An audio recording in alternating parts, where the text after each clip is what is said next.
ખેતરમાં ટ્રેક્ટર કલ્ટી મારવા માટે અને અમારે આજે કલ્ટી મારવાનું થયું છે ટ્રેક્ટરમાં, એટલે અમે મારા ભાઈબંધને બોલાવ્યો છે કલ્ટી મારવા માટે. મેં આપને તમને દેખાડી શકું છું.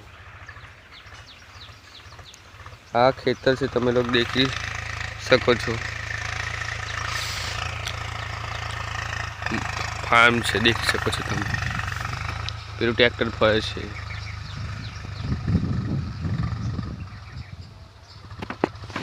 અમે બાટું કાઢીને હવે કલ્ટી મારીને પાછા જ બાટું કરવાના છે, કારણ કે અમારે ઘરે ગાયોનો તબેલો છે.